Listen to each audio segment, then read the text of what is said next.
And what they showed is that if you were eating poultry protein, chicken protein, and instead you switched to plant protein, your mortality would fall.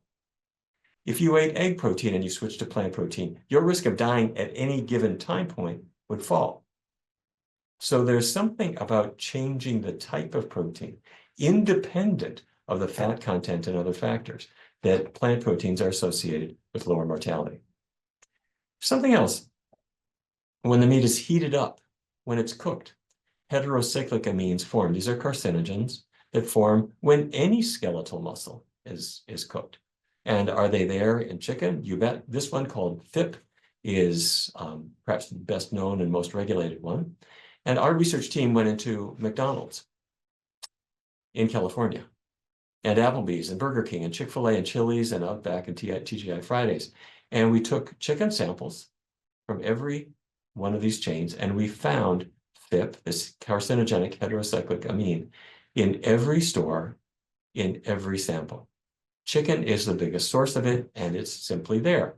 It wasn't in the corn, but it ends up being in the chicken muscle when you heat it up, when you cook it.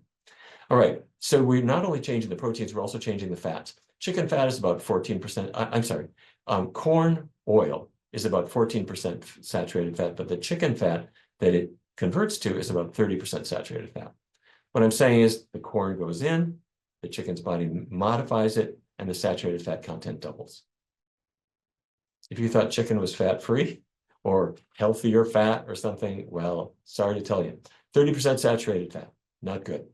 And something else, what's this? This is cholesterol. That's right, this is cholesterol. Cholesterol is not in the plant. Cholesterol is in the animal product. And the reason for that is you are not a potted plant. Plants aren't going anywhere, so they don't need cholesterol. But you have places to go, and you need cholesterol for many things, one of which is, you see the little yellow cholesterol particles? They're like hinges in the cell membrane to allow you to have flexibility. The plant does not need flexibility, you do. So an animal's body makes cholesterol, and that's true of chickens just as it is of people. So we are changing the protein, we're changing the fat, we are adding cholesterol in this chicken model, and the chicken will also remove carbohydrate. Corn going into the chicken has lots of carbohydrate in it, but the chicken muscle doesn't have any. Now, when it comes to fiber, corn has fiber, chicken muscle doesn't have any. Oh, well, wait a minute. Actually, on the farm, there is fiber. There it is. The fiber is left behind. And chicks on a typical chicken operation live for about 6 weeks before they are obese enough to be killed. And then they are trucked off to slaughter at age 6 weeks. And what they leave behind is a whole lot of what I'm going to euphemistically refer to as litter, chicken litter. What can you do with it? Americans eat 1 million chickens per hour. That's a lot of litter left behind. Well, what you can do with it is this. Chicken farmers realized a while back that they can give it or sell it to someone raising beef. Cows will eat chicken manure, provided it doesn't exceed about 15% or so of the feed. You mix it in to the cattle feed and they will eat it. And chances are every hamburger or steak that somebody who you may know who is a meat eater is consuming was raised from a cow who ate chicken litter. That's right. Am I cheering you up? Creepy, isn't it? Well, here's what it is. This is chicken litter. It's a mixture of bedding and manure and parasites and whatever the chicken left behind in their poop. And this process of deep stacking is a way of allowing natural heating processes to hopefully kill the Salmonella and E. coli that are in it. Not very effective, as you know. We've got all kinds of problems with infections going between chickens and cows, and you can imagine why. And it's not just the bacteria. It's also hormones that the poultry created, and researchers all know about this, and they're concerned about it. And the disposal of manure is a huge issue. I'm sorry to tell you that you might have missed last year, July 17th, the North American Manure Expo took place Yeah, they had thrilling demonstrations, and maybe you can make the 2025 North American Manure Expo. Yes, have fun. You can learn what to do with your extra manure. Okay, so we talked about the chicken as a biological model, biological machine that is devised to convert feed grains into other foods. Same is true of the cow, very similar, except in the rumen, the food will stay for a couple of days where it ferments. And then the reticulum is like a filter. It can say, no, the food's not broken up enough. Send it back to the mouth and chew the cud a little bit more, bring it back down. And when it's ready, it goes through the amosum and abomasum, basically the other stomach compartments, and then into the small intestine where the nutrients get absorbed and modified, and the large intestine where the water is absorbed and the fiber is left behind. And you got exactly the same process. In the cow, just like the chicken, the plant proteins are converted to animal proteins. And our Harvard researchers said, wait a minute, it's true of chicken, it's also true of red meat. If instead of red meat, I have plant protein, mortality goes down. If instead of dairy from the cow, I have plant protein, mortality goes down. Now, at this point, you might be saying, well, I don't eat red meat and I don't eat chicken, I only eat fish. Well, same deal. If I take fish protein and take it out of the diet and replace it with plant protein, mortality goes down. Something about altering the amino acid profile makes plants the desired source of protein and animal proteins less desirable and less helpful. Heterocyclic amines, are they in beef? Of course they are. Not at the store. This is what happens when skeletal muscle is heated, whether it's baked or fried or any way of heating it. The longer you heat it, the more the heterocyclic amines form.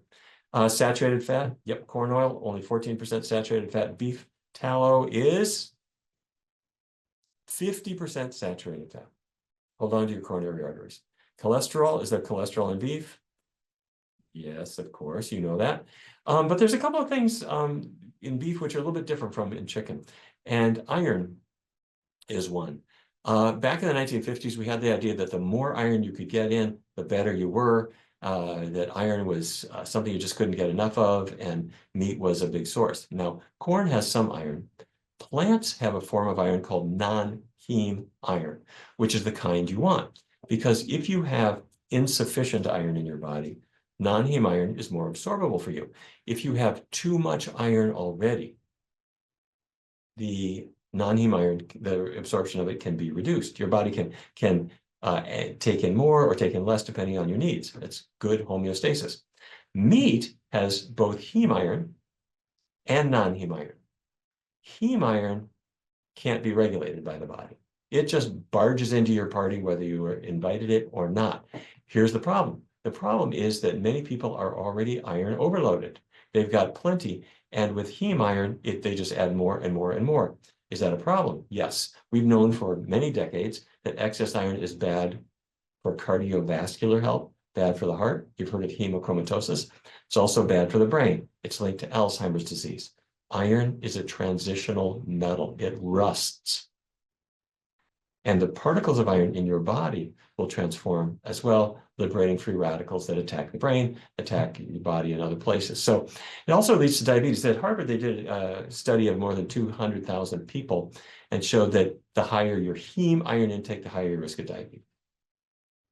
So converting iron into the heme form is not a benefit. Let's talk about estradiol, though. Cows, as you know, are impregnated every year, so that I'm talking about on a dairy farm. And of course, after they give birth 9 months later, their calves are taken away. The males are typically killed for veal, not always, but usually. Sometimes they grow up to be a meat to be used to be slaughtered as adults for meat. The females are raised then in isolation, which is why people don't particularly like the idea from an ethical standpoint of consuming dairy, because it's insemination of the females and then taking their offspring away repetitively until they're about 4 years of age, at which point the dairy cows are killed because they're nowhere near the end of their lifespan, but their milk production has flagged so that they're typically just culled at that point. The reason I'm telling you this is that on a dairy farm, they are impregnated every year, and they have been milked from the previous pregnancy into the next pregnancy. And when they are milked into the next pregnancy, which is what you always do, their milk contains estradiol. The cow's body makes it, it gets into their plasma, and it filters into the milk. And this is not good because, as you know, female hormones can be linked to cancer. I'm talking about estradiol. Gary Fraser and the team at Adventist Health Study 2 looked at dairy products and breast cancer. And the x-axis, the horizontal axis here, is milk. From no milk consumption to a quarter cup, half a cup, 1 cup, 2 cups, and so forth per day. The y-axis, the vertical axis, that's breast cancer risk. And you can see that the more milk women were consuming in this study, the higher the risk of breast cancer. And if you had asked Dr. Fraser at the time, he would say, we believe that it's estrogens that come out of the cow's body and end up in the milk. And the dairy industry will say, well, there's hardly any in there. True, there's not a lot. It's modest amounts, but your body already has all the estrogens you're supposed to have. So adding more is not such a great thing. And what made us believe this is real is the China Kadura biobank study with more than 500,000 participants followed for 11 years, found exactly the same thing.